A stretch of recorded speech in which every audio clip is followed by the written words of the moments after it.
Motorcycles are all about freedom, performance, and style. But let's be honest, every year, a few bikes roll out that leave riders frustrated, wallets empty, and garages full of regret. And 2025 is no different. Today, we're breaking down the 7 worst motorcycles of 2025 you'll regret buying.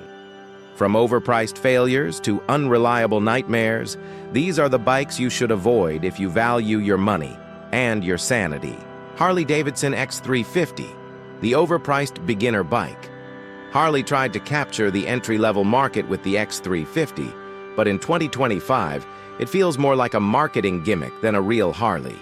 With only 353cc of power, a stiff ride, and underwhelming build quality, it's a far cry from the roaring Harleys we know. And here's the kicker, it's priced higher than better-performing Japanese competitors. Riders expecting that Harley Thunder will be left with a weak growl and a heavy dose of buyer's remorse. Honda NX500, the adventure wannabe. Honda is usually reliable, but the NX500 has left many riders scratching their heads. Marketed as an adventure bike, it feels more like a commuter dressed up in off-road gear. The suspension bottoms out quickly, the seat is painfully uncomfortable for long rides, and the fuel economy isn't as great as advertised. Add in a price tag that rivals serious adventure machines like the Yamaha Tenere 700, and you've got a bike that fails to deliver where it matters most. Kawasaki Eliminator 500, cruiser in name only. Kawasaki dipped its toes into the cruiser market with the Eliminator 500, but here's the problem. It doesn't feel like a cruiser at all. The engine feels buzzy at highway speeds, the ergonomics are awkward, and the styling seems stuck somewhere between a sport bike and a cruiser. Riders expecting a relaxed, smooth ride will find themselves fatigued after just a couple of hours. In short, it's a confused motorcycle that doesn't know what it wants to be, and neither will you once you've bought it. BMW CE02, the electric mistake. Electric motorcycles are the future, but not all of them are worth buying. Case in point, the BMW CE02. Marketed as an e-parkourer, this futuristic-looking scooter motorcycle hybrid promises innovation, but the reality is disappointing. With a top speed of just 56 km/h and a painfully short range, it's impractical for anything beyond city streets. And with a price tag higher than some full-size motorcycles, the CE02 feels more like an overpriced toy than a real bike. Royal Enfield Shotgun 650, style over substance. Royal Enfield nailed retro styling with the Shotgun 650, but once you get past the looks, the flaws start piling up.